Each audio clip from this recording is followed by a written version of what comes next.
Hi అండి అందరికీ welcome back to my YouTube channel. నేను మీ కోనసీమ అమ్మాయి. ఎలా ఉన్నారండి అందరూ? బాగున్నారా? నేనైతే చాలా బాగున్నాను. మీరు కూడా బాగుండాలని మనస్ఫూర్తిగా కోరుకుంటున్నానండి. నేనైతే సప్త శనివారాలు మొదలు పెట్టుకున్నాను కదండి. ఆ పూజ మీ అందరికీ చూపిందాము, మీ అందరూ చేసుకుని మీరు కూడా మీ కోరికలు తీర్చుకుని మీరు సంతోషంగా ఉంటారని మనస్ఫూర్తిగా కోరుకుంటూ ఈ వీడియో అయితే షూట్ చేశానండి. నాకు అసలు ఈ వీడియోలు పెట్టాలని అస్సలు ఇంట్రెస్ట్ లేదండి. ఎందుకంటే నేను పూజ చేసే వీడియోలు పెట్టడానికి పెద్దగా ఇంట్రెస్ట్ చూపించాలనిపించట్లేదు ఈ మధ్యనైతేని. మా హస్బెండ్ కూడా వద్దు పూజ వీడియోలు ఎందుకు అంటున్నారు. కాకపోతే ఈ వీడియో ఎందుకు తీశానంటే నాకున్న సబ్స్క్రైబర్స్ కానీ తెలియని వాళ్ళు చాలామంది వాళ్ళ కోరికలు తీరక చాలామంది బాధపడుతున్నారు కాబట్టి ఈ వీడియో చూడటం వల్ల వాళ్ళు కూడా ఇలాంటి పూజ చేసుకుని వాళ్ళ కోరికలు తీర్చుకుంటారు అనే ఒక విషయం మీద ఈ వీడియో అయితే షూట్ చేశానండి. నేనైతే ఇది 5వ వారం అనమాట. మీకు ఎవరికైనా ఈ వీడియో ఇంట్రెస్ట్గా ఉంటే ఫుల్ వరకు చూడండి. చాలా ఇన్ఫర్మేషన్ ఉన్న వీడియో అనమాట. నేను ఎలా చేయాలి, ఎప్పుడు చేయాలి, ఎలా ఉపవాసం చేయాలి, ఎన్ని దీపాలు పెట్టుకోవాలి, ఎలా పీఠకం కదపాలి, ఎలా అర్చన చేసుకోవాలి, అలా ప్రతి విషయం అయితే నేను మీకు చెప్తానండి. నేనైతే ముందు రోజు నాడే మొత్తం అన్నీ క్లీన్ చేసేసుకుని పసుపు రాసుకుని గుమ్మానికి బొట్లు పెట్టుకుని తులసమ్మకి బొట్లు పెట్టేసుకుంటాను. ఇల్లంతా శుభ్రం చేసేసుకుంటానండి. ముందు రోజు నాడు శుక్రవారం వచ్చింది కదా అనుకుంటారేమో. శుక్రవారం నైట్ 10:30కి అలాగా శనివారం పొద్దు వస్తుంది కదండి, అప్పుడే చేసేసుకుంటాను. లేకపోతే శనివారం మార్నింగ్ లేచి ఇవన్నీ చేయాలంటే చాలా కష్టం అండి. దానికోసం నేను ఫ్రైడే నైట్ అయితే చేసేసుకుంటాను. స్వామివారికి అని చెప్పేసి పులిహోర చేస్తున్నాను, అలాగే చలిమిడి చేస్తున్నానండి. స్వామివారికి ఇష్టమైంది చలిమిడి, పానకం, వడపప్పు కదండి. అదైతే కన్ఫామ్గా ప్రసాదం ఉండాలి. మనం ఏం చేసుకున్నా చేసుకోపోయినా చలిమిడి, వడపప్పు, పానకం చాలండి. మనం ఎక్కువ పెట్టుకోవాలని ఏం లేదు. భగవంతుడికి మనం ఎంత శ్రద్ధగా పూజ చేసుకుంటే అది చాలండి. భగవంతుడి మనస్ఫూర్తిగా చేసే పూజ ఇష్టం అనమాట. ప్రసాదాలు నైవేద్యాల కోసం ఎప్పుడు భగవంతుడు చూడడు. మనం తృప్తి కోసం పెట్టుకుంటాం కాబట్టి మన ఓపిక తగ్గది మనం పెట్టుకోవడం మన ఇష్టం అండి.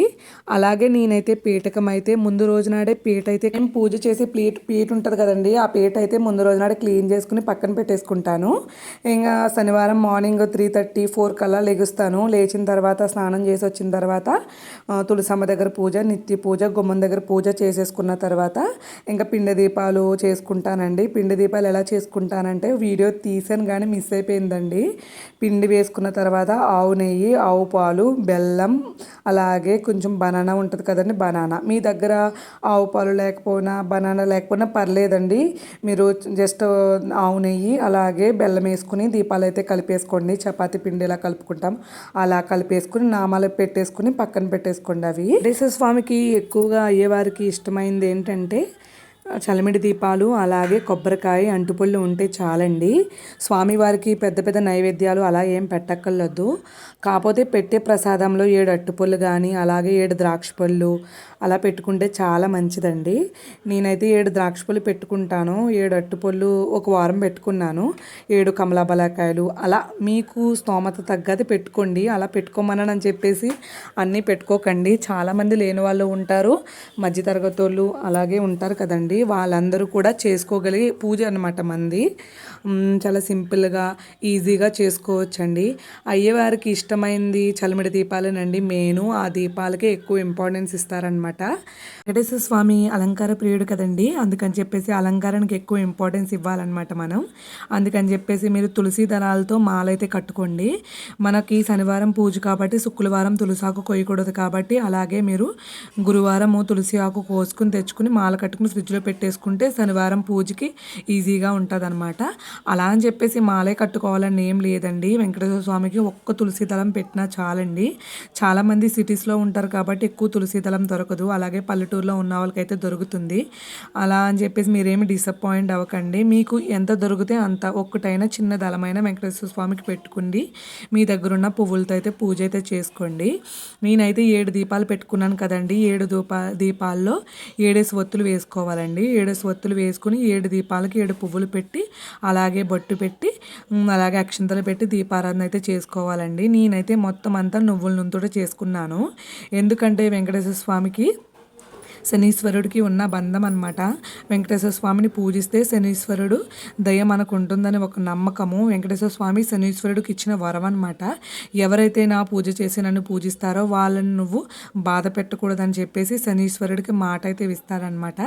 దానికోసం మనం వెంకటేశ్వర స్వామికి సప్త శనివారాలు చేస్తే మనకి శనీశ్వరుడు నుండి కొంచెం గండాలు అయ్యి తగ్గుతాయి అనమాట. దానికోసం అని చెప్పేసి మనం నువ్వుల నూనెతో అయితే దీపారాధన అయితే చేసుకుంటామండి. నేను మొత్తం అంతా నువ్వుల నూనెతో చేసుకున్నాను. చాలామంది దీపాల్లో ఆవు నెయ్యి వేసుకుని చేసుకుంటారు. మీ ఇష్టం అండి, ఎలా వేసుకున్నా పర్లేదు. నాకైతే ఎక్కువ శని దోషం ఉందని చెప్పేసి నేను నువ్వుల నూనెతో చేసుకుంటున్నాను. అలాగే శనీశ్వరుని కూడా పూజించాలన్నమాట. ఫస్ట్ అయితే నేను పసుపు వినాయకుడిని చేసుకుని అయితే వినాయకుడిని పెట్టుకుని వినాయకుడికి షోడోపచార పూజ పంచోపచార పూజ చేసుకున్నానండి. అలాగే వినాయకుడిని ప్రాణప్రతిష్ఠ వినాయకుడికి చేసుకుని వినాయకుడిని ఆవాహన చేసుకోవాలండి. ఫస్ట్ వినాయకుడిని ఆవాహన చేసుకుని వినాయకుడి షోడోపచార పూజ పసుపు కుంకుమ గంధం అక్షంతలు పువ్వు అలాగే యజ్ఞోపపీతం అలాగే వస్త్రం అన్నీ పెట్టుకుని వినాయకుడిని ఆవాహన చేసుకుని ఎలాంటి విఘ్నాలు ఆటంకాలు నా పూజలో రాకుండా చూడు విఘ్నేశ్వర అని చెప్పేసి వినాయకుడికి అయితే బెల్లం మొక్క నైవేద్యం కింద పెట్టుకుని తాంబూలం పెట్టుకుని వినాయకుడికి పూజ అయితే చేసుకోవాలండి. ఎందుకంటే వెంకటేశ్వర స్వామికి పూజ చేసుకుంటున్నాం కాబట్టి మనకి ఎలాంటి ఆటంకం రాకూడదని వినాయకుడికి ఫస్ట్ అయితే మొక్కుకోవాలి. మీరు గరికి ఉంటే గరికి కూడా పెట్టుకోండి వినాయకుడికి. అలాగే పుష్పం పెట్టుకుని ఆయన మొక్కుకుని ఆయనకు పూజ అయిన తర్వాత మనం వెంకటేశ్వర స్వామి పూజ అయితే స్టార్ట్ చేయాలి. పూజ అయిన తర్వాత వినాయకుడి దగ్గర అక్షంతలో పువ్వు తీసుకుని బొట్టు పెట్టుకుని మీరు వినాయకుడికి నమస్కారం పెట్టుకోవాలండి. ఈ పూజ చాలా పవర్ఫుల్ అండి. మీరు సొంతింటి కల కానీ ఆరోగ్యం కోసం కానీ విద్య కోసం కానీ అలాగే ఏదైనా సరే జాబ్ కోసం కానీ దేనికోసమైనా మీకు ఎలాంటి కోరికైనా సరే కన్ఫామ్గా తీరుతుందండి. ఎవరికైనా సొంతింటి కళ ఎక్కువ ఉంటుంది కదండి, ఆ కళ అయితే కన్ఫామ్గా తీరుతుందనమాట. ఎవరైనా ఈ రథం చేసిన తర్వాత 7 శనివారాలు అయిన తర్వాత 8వ శనివారం చెక్కతో చేసిన ఇల్లు ఉంటుంది కదండి, ఆ ఇల్లు అయితే పట్టుకుని పూజలో పెట్టుకుని తర్వాత పట్టుకుని వెళ్ళి హుండీలో వేస్తే కన్ఫామ్గా కోరిక అయితే నెరవేరుతుందనమాట. చాలామందికి నెరవేరిందండి. అందుకోసమే మీకు చెప్తున్నాను. జాబ్ చేసే వాళ్ళు ఎవరైనా సరే ఒక సీట్ మీద రాసి నాకు ఈ జాబ్ కావాలని మీ సంకల్పం రాసి పూజలో పెట్టి అది కూడా పట్టుకెళ్ళి హుండీలో వేస్తే జాబ్ అయితే కన్ఫామ్గా వస్తుందండి. నేనైతే ఇది 5వ శనివారం చేసుకుంటున్నాను. చాలామంది పీఠకం ఎలా పెట్టుకోవాలని చెప్పేసి డౌట్ ఉంటుంది కదండి. ముందైతే పీఠకం పెట్టుకునే దగ్గర శుభ్రంగా క్లీన్ చేసి ముగ్గులు అవి వేసుకుని తర్వాత పీట పెట్టి పీటకి పసుపు రాసి ముగ్గులు పెట్టుకుని బొట్టు పెట్టుకుని అలాగే మన కొత్త టవల్ అనమాట కొత్త క్లాత్ ఒకటి తీసుకుని ఆ క్లాత్ పరుచుకుని ఆ క్లాత్ మీద 7 గుప్పుళ్ళు బియ్యం వేసుకుని అప్పుడు ఆ ఫోటో పెట్టుకోవాలండి. ఆ ఫోటో పెట్టుకున్నదా ఫోటోకి అయితే అన్ని అలంకరణ చేసుకోవాలి. తర్వాత దీపాలు అన్నీ పెట్టుకోవాలన్నమాట. తర్వాత వినాయకుని పెట్టుకుని వినాయకుడు పూజ చేసుకున్న తర్వాత వెంకటేశ్వర స్వామి పూజ చేసుకోవాలండి. వెంకటేశ్వర స్వామికి కూడా ప్రాణప్రతిష్ఠ చేసి అలాగే ఆయనకు కూడా పంచోపచార పూజ అలాగే అతన్ని ఆవాహన చేసుకోవాలండి. వెంకటేశ్వర స్వామిని ఆవాహన చేసుకోవాలి. మీకు డౌట్ ఉంటే కనుక సప్త శనివారాల బుక్ ఉంటుందండి, బుక్ స్టోర్లో దొరుకుతుంది. ఆ బుక్ అయితే 15 రూపాయలు ఉంటుంది. ఆ బుక్ అయితే తెచ్చుకున్నారంటే మీకు క్లారిటీగా అయితే తెలిసిపోతుందండి. ఆ బుక్లో చూసి పూజ అయితే మీరు ఈజీగా చేసుకోవచ్చు. నేను అలాగే అష్టోత్తరం ఉంటుంది కదండి, వెంకటేశ్వర స్వామి గోవిందనామాలు కానీ అష్టోచ్చకము కానీ అలా ఉంటాయన్నమాట. అవైతే చదువుకుంటా అయితే తులసి దళాలతో పూజ అయితే చేసుకోవాలి. మీ దగ్గర తులసి దళాలు లేకపోతే అక్షింతలు కానీ పువ్వులు కానీ ఏది ఉంటే అది చేసుకోండి. లేదు అని చెప్పేసి మీరు అస్సలు డిసప్పాయింట్ అవ్వద్దు. భగవంతుడు భక్తితో చేయమన్నారండి. మీ దగ్గర పసుపు అక్షింతలున్నా నెయ్యి అక్షింతలున్నా అక్షింతలతో పూజ చేయండి. ఆ భగవంతుడికి మనం మనస్ఫూర్తిగా చేసే పూజే కావాలండి. అన్నీ కావాలని భగవంతుడు అడగడు. మనం ఏంటంటే తృప్తి కోసం పెట్టుకున్నవి ఇవన్నీ. మనము వెంకటేశ్వర స్వామిని ఎంత పూజిస్తామో అలాగే అమ్మవారిని కూడా అలాగే పూజించాలండి. లక్ష్మీ అమ్మవారిని అలాగే నేను లక్ష్మీదేవి ఉన్నారు కదండి, నా దగ్గర వెండి లక్ష్మీదేవి ఉన్నారనమాట. పక్కనైతే ఆవిడనైతే పెట్టుకుని ఆవిడకు కూడా పూజ అయితే చేసుకున్నానండి. కుంకుమ పూజ చేసుకుని అక్షంతలు గంధం పువ్వులతో అయితే ఆవిడని కూడా ఆవాహన చేసుకుని ఆవిడకు కూడా నా కోరిక అయితే చెప్పాను. అమ్మ మీ అయ్యవారికి చెప్పు తల్లి, నాది కోరిక తల్లి తీర్చని చెప్పేసి అయ్యవారికి చెప్పని చెప్పి అమ్మవారికి నేను పూజ అయితే చేసుకున్నానండి. అంతే కదండి, వాళ్ళ హస్బెండ్కి చెప్తేనే కదా, వాళ్ళ వైఫ్కి చెప్తే హస్బెండ్కి చెప్తారు కదండి, అలాగే అమ్మవారికి చెప్పుకోవాలి మన కోరిక అయితేని. అమ్మవారికి అయితే కూడా అలాగే పూజ అయితే చేసుకున్నానండి. ఇది 7 శనివారాలండి. 6 శనివారాలు పూజ అయితే చేసుకుంటాము. ఏడో శనివారం అయితే చాలా ఇంపార్టెంట్ అండి. 7 శనివారాలే కదా అయ్యవారికి చాలా ప్రీతికరమైనది. 7 శనివారాల రోజున ఎవరినైనా దంపతులను పిలిచి మీరు నైవేద్యం అదే భోజనం పెట్టుకుని, వస్త్రాలు పెట్టుకుని, మీ ఓపిక అనమాట పిలుచుకుని పెట్టుకోవచ్చు. లేకపోతే కనుక పులిహార చేసుకుని గుడికి పట్టుకెళ్ళి అందరికీ భక్తులందరికీ పంచిపెట్టుకున్నా పర్లేదండి. మీ ఓపిక తగ్గట్టు 7 రకాల ప్రసాదాలు ఉండేలాగా అయితే 7వ వారం అయితే చేసుకోండి. 7 రకాల పళ్ళు కానీ, 7 రకాల ప్రసాదం కానీ, 7 రకాలు ఏది ఉంటుంది అనమాట. లేదని మాత్రం మీరు డిసప్పాయింట్ ఏది అవ్వద్దు. మీకున్నది మీరు పెట్టుకోండి. భగవంతుడు ఏది లేకపోయినా మిమ్మల్ని ఏమి చూడకుండా ఉండడాన్ని, మీ భక్తిని చూస్తాడు భగవంతుడు. మనం ఎంత భక్తిగా చేశామో, భగవంతుడి మీద ఎంత నిష్ఠగా చేశామో అనేది చూస్తాడు తప్ప నాకు అది పెట్టలేదు ఇది పెట్టలేదని భగవంతుడు అయితే అడగడండి. మనం ఏదైనా సరే ఓర్పుగా సహనంగా అయితే ఈ పూజ అయితే చేసుకోవాలి. ఈ పూజ చేసే వాళ్ళకి మెయిన్ ఓర్పు ఉండాలి, సహనం ఉండాలండి. మార్నింగ్ లేచినప్పటి నుంచి అసలు పూజ అయ్యే వరకు ఏమీ ముట్టుకోకూడదండి. అలాగే నేనైతే టెంపుల్కి కూడా వెళ్ళొచ్చే వరకు అసలు ఏమీ ముట్టుకోను. ఉపవాసం అంటారా, ఉపవాసం అయితే మార్నింగ్ అయితే నేను ఏమీ తినండి. ఆఫ్టర్నూను అయితే లంచ్ చేస్తాను. ఈవినింగ్ అయితే మళ్ళీ ఈవినింగ్ పూజ చేసుకున్న తర్వాత ఈవినింగ్ కూడా 2 ఇడ్లీయే తింటానండి.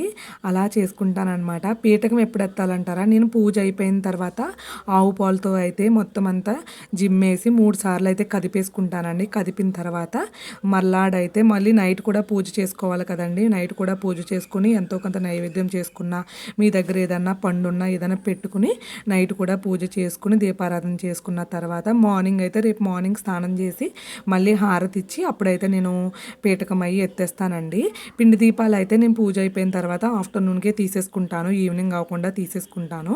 నేను నువ్వుల నూనెతోటే మొత్తం దీపారాధన అంతా చేసుకుంటానండి. చాలామంది ఈ పూజ ఎప్పుడు స్టార్ట్ చేయాలనుకుంటారు కదండి. ఎప్పుడైనా సరేనండి, ఏకాదశి తిథులు వచ్చినప్పుడు కానీ, మస శివరాత్రి రోజునాడు కానీ, మస శివరాత్రి శనివారం వచ్చిన రోజునాడు కానీ, అలాగే మంచి రోజులు చూసుకునే స్టార్ట్ చేసుకోవాలండి. త్రయోదశి రోజునాడు కూడా స్టార్ట్ చేసుకోవచ్చు. ఎప్పుడైనా సరే ఏకాదశులు ఉంటాయి కదండి, ఏకాదశుల రోజునాడు స్టార్ట్ చేసుకుంటే చాలా మంచిదండి. నేనైతే భీష్మ ఏకాదశి రోజునాడు అయితే స్టార్ట్ చేశాను. అలాగే 7 శనివారాలు చేసిన తర్వాత 8వ శనివారం అయితే వడ్డీ కాసులు వాడు కదండి వెంకటేశ్వర స్వామి. అసలు కన్నే వడ్డీ ముద్ద అంటారు కదా, దానికోసం అయితే 8వ వారం అయితే నార్మల్గా పూజ అయితే చేసుకోవాలి. 7వ వారమే చాలా ఎక్కువ చేసుకోవాలండి. అంటే ప్రసాదాలు చేసుకుని అన్నీ చేసుకుని ఎక్కువ పూజ ఉంటుంది అనమాట 7వ వారం. మీకు 7వ వారం పూజ కూడా చూపిస్తాను వీడియోలో అయితేని. నేనైతే పూజ అయితే చేసేసుకున్నానండి. మీకు పచ్చకర్పూరము తెలుసు కదండి, చాలామందికి పచ్చకర్పూరం ఐడియా ఉంటుంది కదా. వెంకటేశ్వర స్వామికి తిరుపతిలో బొట్టు పెడతారు కదండి, తెల్లగా ఉంటుంది కదా, అంతా పచ్చకర్పూరం అనమాట. వెంకటేశ్వర స్వామికి చాలా ఇష్టం అండి పచ్చకర్పూరం అంటే. మనకి పూజ స్టోర్లో దొరుకుతుంది, 30 రూపాయలు 20 రూపాయలు ఉంటుందండి. కొద్దిగానే వస్తుంది, కాకపోతే చాలా ఇష్టం అనమాట. వెంకటేశ్వర స్వామికి ఏది ఇష్టమైతే అదే కదా చేస్తాం. మీ దగ్గర ఉంటే చేయండి, లేకపోతే మామూలు కర్పూరంతో అయితే హారతి అయితే వెంకటేశ్వర స్వామికి అయితే ఇవ్వండి. హారతి ఇస్తున్నప్పుడు కూడా మనం వెంకటేశ్వర స్వామి కానీ నామాలు కానీ చదువుకుంటా పాడుకుంటా వెంకటేశ్వర స్వామి పూజ అయితే చేసుకోవాలండి. ఈ పూజ అంతా ఆనందంగా చేసుకోవాలండి. ఈ పూజ చేసిన రోజునాడు చాలా ప్రశాంతంగా, ఎక్కువ మాట్లాడకుండా చాలా ప్రశాంతంగా ఇంట్లో వాళ్ళతో కానీ పిల్లలతో కానీ మంచిగా ఉండాలన్నమాట. ఈ రోజు అయితేనండి కిందే పడుకోవాలి, చాప వేసుకుని కింద పడుకోవాలి. అలాగే మనం భర్తతో కలవకూడదండి. ఆ రోజు చాలా నిష్ఠగా ఉండాలి. మనం వ్రతం చేసుకుంటున్నాం కదండి. అలాగే తలస్నానం మార్నింగ్ కూడా చెయ్యాలి. చాలామందికి డౌట్స్ రావచ్చు తలస్నానం చేయాలని. మనం వ్రతం చేసుకున్నప్పుడు కన్ఫామ్గా తలస్నానం చేయాలండి. పసుపు కాళ్ళకు రాసుకోవాలి, ముఖానికి రాసుకోవాలి, బొందుకు రాసుకోవాలి పసుపు అండి. అలాగే 7 శనివారాలు 7 కొబ్బరికాయలు కొట్టుకోవాలండి. 7 వారాలు కొట్టాలా అంటారు, 7 వారాలు కొట్టాలండి, కన్ఫామ్గా కొబ్బరికాయ కొట్టాలి. అలాగే దీపాల విషయంలో కూడా చాలామందికి డౌట్ ఉంటుంది కదండి. చాలామంది 2 దీపాలు పెట్టుకుంటున్నారు, మీరు 7 దీపాలు పెట్టుకున్నారని మీకు డౌట్ రావచ్చు. నాకు 7 దీపాలు పెట్టుకోవాలని ఆశ అండి, దానికోసం 7 దీపాలు పెట్టుకుంటున్నాను. చాలామంది 2 దీపాలు కూడా పెట్టుకుని చేసుకుంటారు. మీ ఇష్టం అండి, 2 దీపాలు పెట్టుకున్నా పర్లేదు. 2 దీపాలు పెట్టుకుని ఒక దాంట్లో 4 ఒత్తులు, ఒక దాంట్లో 3 ఒత్తులు వేసుకుని 7 ఒత్తులు వచ్చేలా పెట్టుకోండి. మామూలుగా దీపారాధన మామూలు దీపాలు అయితే పెట్టుకోవాలి, పిండి దీపాలు 2 పెట్టుకోవాలి. నేనైతే 7 దీపాలు పెట్టుకుని ఈ 7 ఒత్తులు ఒక్కో దీపంలో వేసుకుని అయితే చేసుకున్నాను. నాకు ఇలా చేసుకోవాలని కోరిక కాబట్టి నేను ఇలా చేసుకున్నాను. నేను చేసుకున్నట్టు మిమ్మల్ని చేసుకోమని చెప్పట్లేదు. మీరు 2 దీపాలు పెట్టుకోవచ్చు, 3 దీపాలు పెట్టుకోవచ్చు, ఎన్నైనా పెట్టుకోవచ్చు అండి. భగవంతుడు ఇన్ని పెట్టుకోమని అనలేదు. భగవంతుడికి 7 ఇష్టం కాబట్టి నేను 7 అయితే పెట్టుకున్నాను. ఇలా అయితే పూజ అయితే కంప్లీట్ చేసుకున్నానండి. తర్వాత అయితే 3 ప్రదర్శనలు చేసేసి మంత్రపుష్పం కూడా చాలా ఇంపార్టెంట్ అండి. మంత్రపుష్పం భగవంతుడి దగ్గర మంత్రం చదువుకుని భగవంతుడి దగ్గర వేసుకుని సాష్టాంగ నమస్కారం చేసుకుని మీ సంకల్పం చెప్పుకోండి. మీరు దేనికోసం చేసుకుంటున్నారో ఆ తిథి అన్నీ చెప్పుకోవాలండి. అన్నీ చెప్పుకుని మీ సంకల్పం చెప్పుకొని ఎన్నో వారమో కూడా చెప్పుకుని భగవంతుడికి అయితే మీరు సాష్టాంగ నమస్కారం చేసుకోవాలండి. ఈ పూజ చేస్తున్న 7 వారాలు చాలా నిష్టగా నియమ నిబంధనలతో చేసుకోవాలండి. చాలామంది కలశారాధన చేసుకుంటున్నారు కదండి, మీరు పెట్టుకోలేదనుకుంటారు. మేమైతే కలశం అయితే పెట్టుకోలేదండి. నేను కలశం పెట్టుకుని చేసుకుందామని అయితే అనుకోలేదు. కలశం పెట్టుకున్నా చాలా నిష్టగా చేయాలండి. ఇదైతే సింపుల్గా పూజ అండి. ఇలా చేసుకున్న వాళ్ళ కోరికలు కూడా చాలా బాగా నెరవేరినాయండి. దానికోసం నేనైతే ఇలా చేసుకున్నాను. మీకు ఇంకేమైనా డౌట్స్ ఉంటే అడగండి. చాలామంది మార్నింగ్ పీటకం పెట్టేసుకుని ఈవినింగ్ ఎత్తేస్తారు. లేదండి, సాయంకాలం కూడా దీపారాధన చేసుకోవాలి. చాలామంది నైట్ కూడా ఎత్తేస్తారు. ఎత్తేయాలండి పీటకం అంటారు. మనకి 5 దాటిన తర్వాత అసలు పీటకమే ముట్టుకోకూడదండి. ఎలా చేస్తారు మీరు? అసలు ఈవినింగ్ ఎలా ఎత్తేస్తారు పీటకాన్ని? అసలు అలా చేయకూడదు. అందుకని నేను పూజ అయిపోయిన తర్వాత ఆవు పాలతో జిమ్మేసి 3 సార్లు కదిపేశాను కాబట్టి నేను మల్లాడైతే పీటకం అయితే ఎత్తుకుని అవన్నీ తీసుకుంటానమాట. పూజ చేసిన తర్వాత కన్ఫామ్గా మీకు దగ్గరలో ఉన్న వెంకటేశ్వర స్వామి టెంపుల్ ఉంటే కనుక కన్ఫామ్గా వెళ్ళండి. మీకు దగ్గర అయితేనే వెళ్ళండి, దూరం అయితే మాత్రం వెళ్ళకండి.